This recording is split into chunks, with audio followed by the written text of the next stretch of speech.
गौतमबुद्ध नगर में जिला मुख्यालय स्तर पर सूरजपुर को एक प्राचीन, ऐतिहासिक और पौराणिक दृष्टि से महत्वपूर्ण कस्बा माना जाता है। यहाँ पर ऐतिहासिक बराही मेले का आयोजन प्राचीन काल से ही होता रहा है।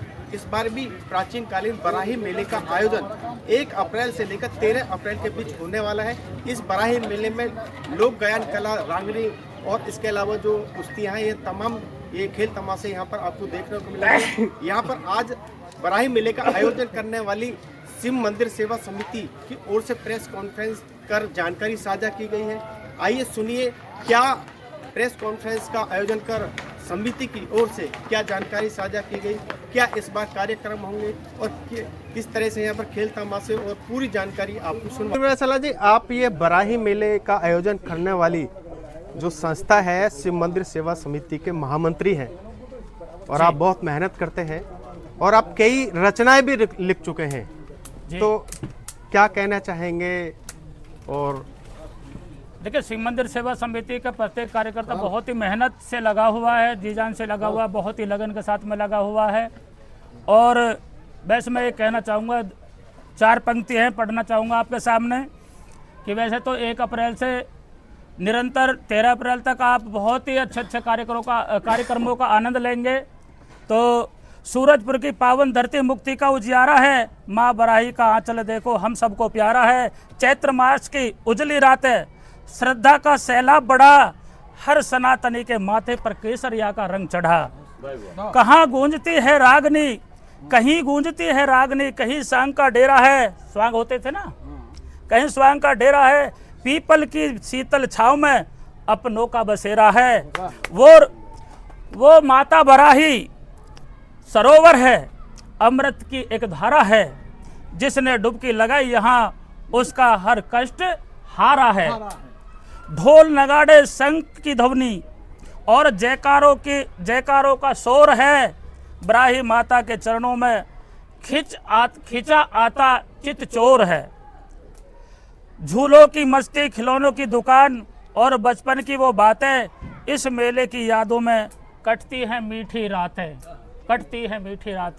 जय हिंद, जय भारत। शिव मंदिर सेवा समिति का महासचिव हूँ और आने वाली 1 अप्रैल से लगातार 13 अप्रैल तक कार्यक्रम होने हैं।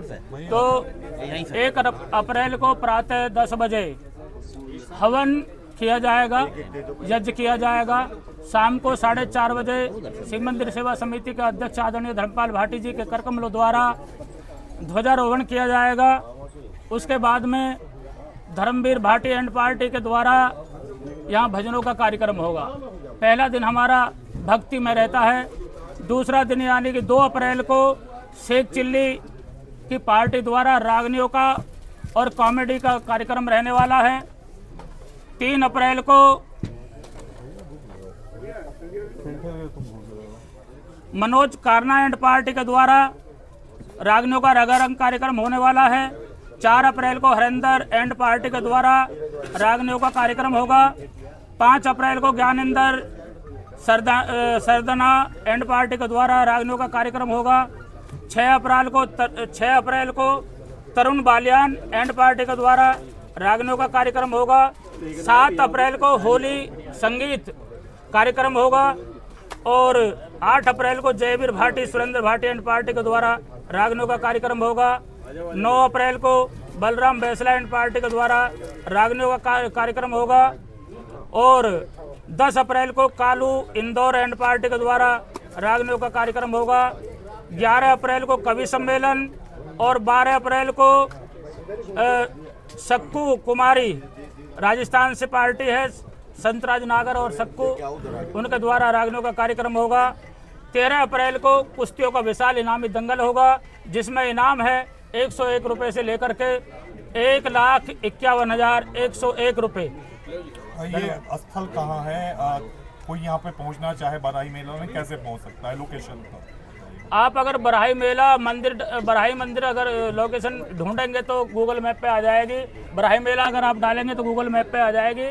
वैसे दादरी की तरफ से आने वाले लोग, पुलिस चौकी से पहले ही गेट लगा हुआ है और नोएडा की तरफ से आने वाले लोगों के लिए गेट बने हुए हैं मेन रोड पर, जहाँ मोहन पैलेस है उसके पास में। तो सबको एक संकेत होता है कि बराही मेला मैदान तक इस रास्ते से पहुंचा जाएगा। यहाँ पे क्या व्यवस्था होगी, कुर्सी उर्सी की, बैठने की और क्या? कुर्सी, सोफे, हर तरह की सारी व्यवस्था बनाई गई है। कुर्सियों की व्यवस्था है, सोफे को बैठने की व्यवस्था है। सभी पत्रकार बंधुओं का इस देवभूमि, इस ऐतिहासिक प्राचीन कालीन बराही मेले की पावन धरती पर हृदय की गहराइयों से बहुत बहुत अभिनंदन है, बहुत बहुत स्वागत है। देखिए, ये जो ऐतिहासिक बराही मेला है, ये जो हमारी क्षेत्रीय विधा है उसको संजोने के लिए, उस संस्कृति को, कल्चर को बचाए रखने के लिए हम सब लोगों का प्रयास है। और हमारे यहाँ की जो मुख्य विधा है वो रागनी है, होली है। शिव मंदिर सेवा समिति के अध्यक्ष और धर्मपाल भाटी जी का अथक प्रयास कि उस जीवंत विधा को बचाने के लिए, उसको बरकरार रखने के लिए जो क्षेत्रीय पार्टियां तो हैं ही हैं, बाकी अन्य प्रदेशों से भी जो पार्टियां रागनियों की आ रही हैं, और जो होली संगीत का कार्यक्रम है वो उत्तर प्रदेश से भी हैं, क्षेत्र के भी हैं और अन्य प्रदेश से भी हैं। तो ये देखने को मिलेगा आपको कि क्षेत्र की जो हमारी विधा है, क्योंकि आप किसी भी क्षेत्र में चले जाइए, यदि आप पूर्व में चले जाते हैं तो वहाँ रसिया है, कहीं मल्हार है, कहीं कुछ है, कहीं कुछ है। पंजाब में चले जाओगे तो पंजाब है, लेकिन जो हमारे यहाँ की मुख्य विधा है वो रागनी है। इसलिए रागनियों पर शिव मंदिर सेवा समिति का और अध्यक्ष जी का विशेष प्रयास रहता है कि जो हमारी मुख्य विधा है उस पर हम प्रकाश डालें।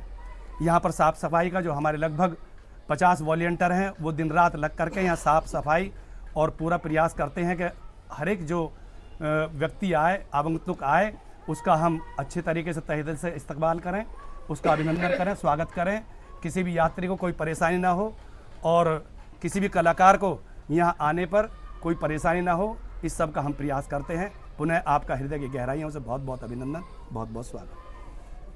शासन है उसकी प्रमुख भूमिका रहती है, जो हमारे यहाँ के कमिश्नर हैं विशेष यहाँ की व्यवस्था देखती हैं, और जो चौकी प्रभारी हैं, जो हमारे थाना प्रभारी हैं, उनका भी पूरा जोर रहता है, पूरा पुलिस प्रशासन हमारे साथ रहता है। प्लस जो हमारे वॉलंटियर हैं वो भी चप्पे चप्पे पर लगे रहते हैं, और सीसीटीवी कैमरा बराबर यहाँ निरंतर काम करते हैं, और डॉग स्क्वाड और जो प्रशासन की भूमिका रहती है उस पर रहती है।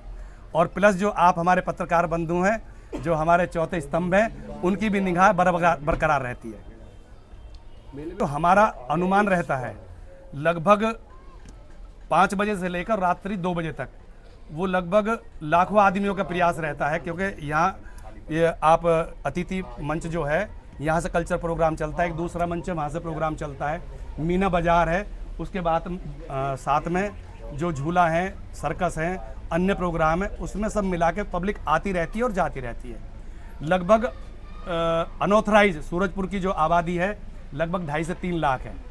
और शाम का प्रोग्राम रहता है, सब जो हमारे भाई हैं जो नौकरियों से छुटते हैं वो सब आते हैं, इसलिए हमारा अनुमान लाखों का रहता है, उसमें 10-5 हज़ार कमती बढ़ती भी हो सकते हैं।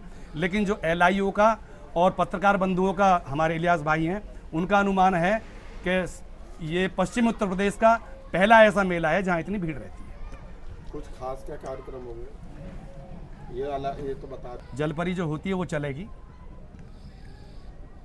इसी तालाब में नहीं अलग उसका अलग जैसा मेले का प्रवेश तो आपका निःशुल्क है। प्रवेश जो मेले का हमारा प्रवेश है निःशुल्क है।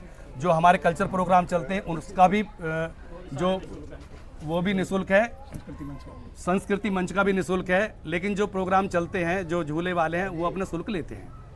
फ्री वाला जो ये जो है आपका मनोरंजन का साधन, ये आयोजक जो अपनी शिव मंदिर सेवा समिति है इसका प्रयास है या कोई खेल तमाशे की कड़ी है? नहीं, लाने का प्रयास तो शिव मंदिर सेवा समिति का है, लेकिन कड़ी मनोरंजन की है। मनोरंजन कड़ी जी।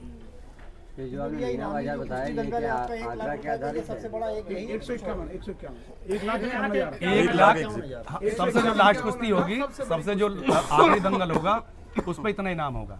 कहाँ के पहले छोटी 1 रुपए से लेके 101 रुपए से लेके 1100, 5100, 11,000, 21,000, 51,000, इस तरीके से कई कुश्तियाँ होती हैं। जो कंपटीशन बताएं इसमें भी इनाम रहेगा? जो हारने वाली होती है उसकी जो कमेटी, क्या कुछ विशेष क्या चीज रहेगा? एक तो आपने रखा हुआ है, इस पे कुछ करेंगे भी कुछ? मंच के माध्यम से जो हमारे स्कूल हैं यहाँ पर, स्कूलों के बच्चे उसमें कई सारे प्रोग्राम ऑर्गेनाइज करते हैं इसी थीम पर। और शिव मंदिर सेवा समिति के सभी कार्यकर्ताओं का निवेदन भी रहता है मंच के माध्यम से, जो हमारे मंच से संबोधन करते हैं भाई ओमवीर बैसला जी हैं, और जो हमारे कार्यकर्ता जो बोलते हैं, तो उसे बराबर निरंतर हम सब लोगों का प्रयास करते हैं कि भाई इससे बचें। अच्छा, इस बार स्कूलों का नहीं है कार्यक्रम, पहले स्कूलों का होता था। स्कूलों का बराबर है, लेकिन 2 घंटे उसका सीमित समय है। मेले में जो बाहर से लोग आए उनके लिए पार्किंग की क्या व्यवस्था है? पार्किंग की व्यवस्था, सामने जो मैदान देख रहे हैं जिसमें से आप निकल के आए हैं, ये पार्किंग स्थल है। सशुल्क होगी निःशुल्क होगी? इसमें क्योंकि उसमें व्यवस्था बहुत ज़्यादा देनी पड़ती है, लगभग 25 से 30 लोग उसमें लगते हैं, जिम्मेदारी भी रहती है, तो उसमें कुछ शुल्क रखा जाता है। जाती हैं पानी की बोतल भाई 60 बीघा जमीन है, लगभग हजारों गाड़ी आ जाती है। मंदिर सेवा समिति का अध्यक्ष भी हूँ और लगभग मैं 25-26 साल से इसकी अध्यक्षता कर रहा हूँ। मैं आपने कहीं बोल दिया, लेकिन पहले मैं आप लोगों का सबका जो आभार व्यक्त करता हूँ, क्योंकि आप मेरे पुराने साथी भी हो और कुछ नए बच्चे भी जुड़े हैं। 2 ही संस्थाएं एक ऐसी हैं यहाँ पे, एक तो रामलीला कमेटी ग्रेटर नोएडा जो साइड 4 की है, और एक बराही मेला। ये 2 संस्थाएं ऐसी हैं जिनके कहने में अध्यक्ष बराबर जो ना, वहाँ मंजी जी चले आ रहे हैं या मैं चला रहा हूँ। मैं प्रयास भी कहता हूँ बराबर बोल, मैंने भैया देखो आगे, और इन लोगों का बहुत प्यार मुझे मिलता है। जो भी चल रहा है, ये कहना है जो मेला का जो आयोजन 2 दिन से शुरू हमने किया था, छोटी बराई और बड़ी बराई। सुनते तो बहुत पहले से आ रहे हैं, हमारे बड़े बूढ़े भी जो हमारे दादा परदादा वो भी बताते चले आ रहे हैं। यहाँ का जो मेन जो वो है, एक तो मेन तालाब का जो नहाने का जो नहाने से चरम दूर होता है। दूसरा, एक जो हमारे किसानों की फसल जब कटती है तो हमारा किसानों को थोड़ा सा आमदनी का एक जरिया क्या नाम है, जो फसल कट कर घर में आती है तो एक आमदनी का जरिया बढ़ता है, तो उससे किसान परिवारों में खुशियाँ की एक टाइम आता है। तो उस खुशियों का कहना इजहार करने के लिए मेले का विशेष एक योगदान रहता है हम लोगों के लिए, क्योंकि पहले सारे ये संसाधन नहीं थे मनोरंजन के। एक मनोरंजन के संसाधन सबसे पहले जो चले आ रहे हैं वो मेला और ये सब चीज़ के द्वारा चला आ रहा है। और इन्हीं को आगे बढ़ाने के लिए हमारी कमेटी जो है पूरी तरह तन मन धन से रात दिन एक करके, और आप लोगों का भी जो सहयोग रहा है वो भी बड़ा बढ़ चढ़ कर रहा है, क्योंकि आप लोगों ने इसे फैलाने का काम करा है। हम तो सूक्ष्म, हम तो मध्यम है वैसे यहाँ के जो बैठने कर करने के जो है, लेकिन आप लोगों का तो विशेष ही कहना योगदान है, क्योंकि इसको जितना बढ़ाया, जितना फैलाया, जितना कहना है जिसको बड़ा रूप स्वरूप दिया वो आप लोगों ने दिया। आपका पुनः फिर मैं धन्यवाद देता हूँ। आप बिल्कुल जो इतनी ईमानदारी से काम हम न करते, जैसे कि हम कहना अभी एक खबर लग रही थी, बल्कि अभी आज कॉन्फ्रेंस हो रही है, एक अमर उजाला में खबर लगी थी, आपने देखी होगी, बढ़ा चढ़ा कर कितनी कहना है जो अभी मेला शुरू ना हुआ है उससे बढ़ा चढ़ा करके कहना है कितना, तो हमें कहना वास्तव में दिल को बहुत तसल्ली होती है जब पत्रकार बंधु कहना है बिगड़ देखे ही, जिन्हें कहना है देखने के बाद तो सब कुछ हो, लेकिन आप लोगों को बहुत मैं दिल की गहराइयों से बहुत ही नमन करना, मैं दिल की गहराई से नमन करता हूँ और हाथ जोड़ के विराम भी करता हूँ। और बहुत धन्यवाद आप लोगों का कि आप जो है ऐसे ही हमारे साथ लगे रहे और इसको कहना है जो आगे बढ़ाते रहे, क्योंकि ये स्वागत करता हूँ कि आप हमारा जो सहयोग करते हैं उसके लिए हम आपका बहुत ही एहसान भी मानते हैं और आपका उपकार भी मानते हैं, क्योंकि यहाँ इस मेले को यदि हम सूक्ष्म रूप में करते तो इसकी आज फैलावट नहीं होती। यह मेला पत्रकारिता के द्वारा, आप लोगों के द्वारा हमारे भारतवर्ष के सभी राज्यों में फैला हुआ है और सभी इसकी चर्चा करते हैं, इसका श्रेय आपको जाता है। इस बराई मेला में पहले 2 दिन का लगता था, अब यह 13 दिन का लगता है। हमारी 2001 की समिति ने यह निर्णय लिया था कि इस मेले को ज़्यादा से ज़्यादा दिनों तक करेंगे और बढ़ाएंगे। आज वो समय हमारा चल रहा है। प्यारे साथियों, इस मेले के अंदर पहले 2 दिन में इतना लोगों की समझ में नहीं आता था जितना अब आता है। इस मेले का अभिप्राय मैं ये केवल मानता हूँ कि अब से हजारों वर्ष पहले इस प्रकार के साधन नहीं थे और हमारे यहाँ भारतवर्ष जो है वो कृषि प्रधान देश है, तो बैसाख के दिनों में फसल उगा करके और उसको बेच करके एक जश्न के रूप में यहाँ सभी आते थे और मनाते थे। और जब से यह परिपाटी चली आ रही है और इस संस्कृति को संजोने के लिए हमारे भाई धर्मपाल भाटी जी जो प्रधान हैं और गांव के और इस मेला समिति के अध्यक्ष हैं, ये जब से लेकर के इस संस्कृति को बचाने के लिए, इसको संजोए रखने के लिए निरंतर प्रयास करते हैं कि यह बराई मेला हमारा हर वर्ष अच्छी प्रकार से लगता रहे। साफ का, सफाई का, सच्चाई का यहाँ सभी कार्यकर्ता तहे दिल से कार्य करते हैं। जिसको जो काम बता देते हैं वो व्यक्ति वैसा ही काम करता है, इसलिए इसकी अच्छाइयाँ हैं और हम सफलता की तरफ चलते हैं। एक बार पुनः मैं अपनी पूरी कमेटी का और पत्रकार बंधुओं का हृदय की गहराइयों से आप सभी का अभिनंदन और स्वागत करते हुए, आपको नमन करते हुए अपनी वाणी को विराम देता हूँ। बहुत बहुत धन्यवाद। उम्मीद जी, आप ये